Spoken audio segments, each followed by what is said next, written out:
আমরা যখনই বিবর্তনের কথা বলি বেশিরভাগ লোকই ডারউইনের থিওরির কথা বলে।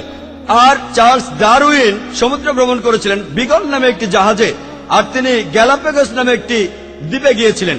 সেখানে অনেক পাখিকে খুঁটে খেতে দেখে লক্ষ্য করলেন যে পাখিগুলো ঠোঁট লম্বা। তখনই প্রাকৃতিক নির্বাচনের কথা ভাবলেন। তবে ডারউইন থমাস থমটন নামে এক বন্ধুকে চিঠি লিখেছিলেন, এটা 19 শতকের কথা। তিনি লিখেছিলেন, এই প্রাকৃতিক নির্বাচনের পক্ষে কোনো প্রমাণ আমার হাতে নেই, কিন্তু এই থিওরিটা থাকলে আমি প্রজনন তত্ত্ব আর আরো অনেক কিছুর ব্যাখ্যা করে দেখাতে পারবো।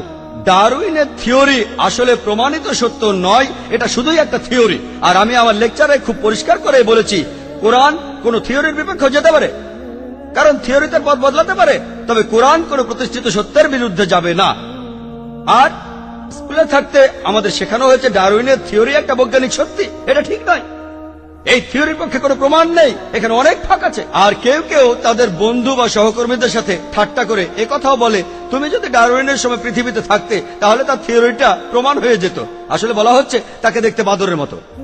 ডারউইনের থিওরিতে অনেক ফাঁক আছে।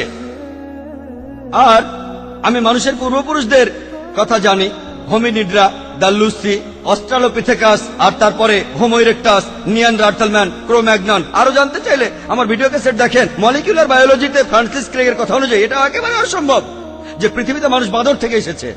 ডিএনএ কোডিং এ বলে এটা অসম্ভব। আপনারা আমার ভিডিও ক্যাসেট দেখতে পারেন, সেখানে বিস্তারিত আছে। কিছু ব্যাপারে আমার কোনো আপত্তি নেই, জীববিদ্যার ব্যাপারে পবিত্র কোরআনে সূরা আম্বিয়া 30 নম্বর আয়াতে উল্লেখ করা আছে যে আমি প্রাণবান সবকিছু সৃষ্টি করলাম পানি হইতে, তবু কি ওরা ইমান আনিবে না? আজকে আমরা জানি যে পৃথিবীর সব প্রাণী তাদের প্রাথমিক উপাদানে কোষের মধ্যে থাকে সাইটোপ্লাজম, আর এর 90% হলো পানি। পৃথিবীর সব ধরনের প্রাণীর শরীরে 50 থেকে 90% পানি থাকে। চিন্তা করেন, আরবের সেই মরুভূমিতে কে এভাবে ভাবতে পারত যে সব প্রাণী পানি দিয়ে তৈরি? কোরআনের কথা বলেছে 1400 বছর আগে। আর তারপর ধন্যবাদ ডাক্তার নায়েক। ধন্যবাদ।